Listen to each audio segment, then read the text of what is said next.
Hello, I'm attorney Abraham Cardenas. This short video is designed to help you fill out the forms that you've either downloaded from my website or that you've received in the mail. We're going to go through each page one by one. The first page in the package that you've received is a welcome letter from me with my contact information on the top. The body of the letter is my thanks to you for using my service and for having the confidence in our ability to help you through this legal process. The next page in the package is the instruction for a separation divorce.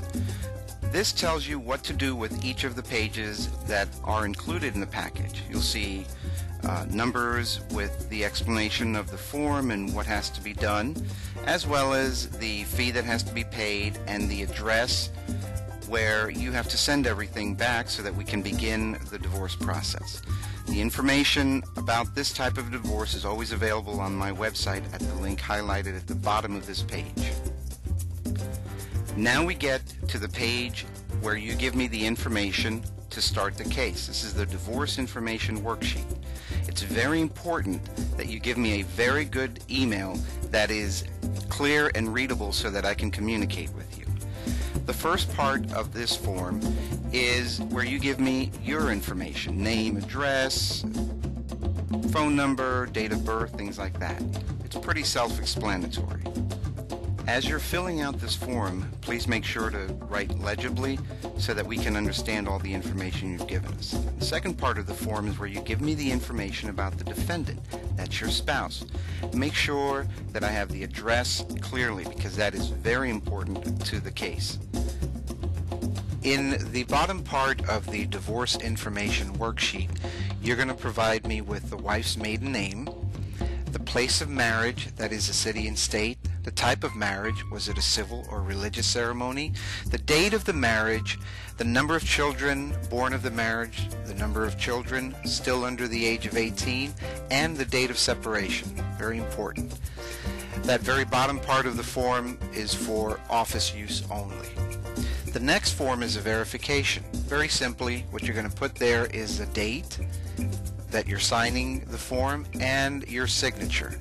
And what you're saying is that the information that you provided me in the divorce information worksheet is true and accurate to the best of your knowledge, information, and belief.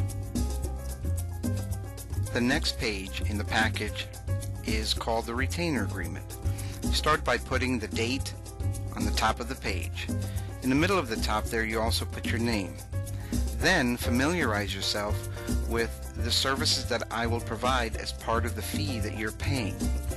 The second part of the agreement tells you what are the limitations as to what will be done and where additional fees might apply. Finally, at the bottom of the agreement, you need to sign where it says plaintiff's signature and put the date there. This form will be signed by me and a copy will be returned to you. The next page is called a notice to defendant. At the top you write your name above the plaintiff part and your spouse's name above the defendant's part. Then you put the date of separation in the middle of the page. Read the form, and at the bottom you need to sign the form.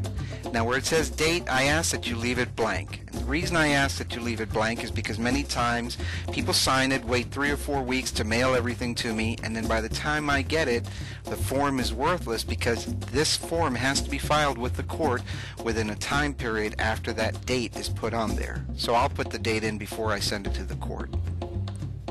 Once you've put your signature at the bottom of the page, we're done with this form and we can go on to the next one.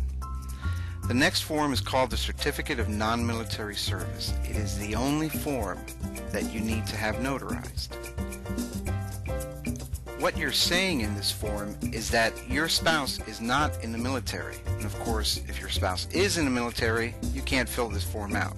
You start again by putting your name on top where it says plaintiff and your spouse's name where it says defendant. Then your name again goes in that middle part and your spouse's information goes in the bottom part of the declaration. There you put the address. Underneath that you put your spouse's place of employment. If your spouse is not working, then just put unemployed, or if you don't know, put unknown.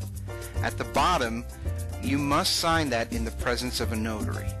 And the notary will fill out that bottom part and put the notary seal along with the notary's signature. Once you've completed all of these forms, mail them to my office at the address given in the instructions. Once we get them, I'll give you a call, review the information with you, and start the process by filing everything with the court.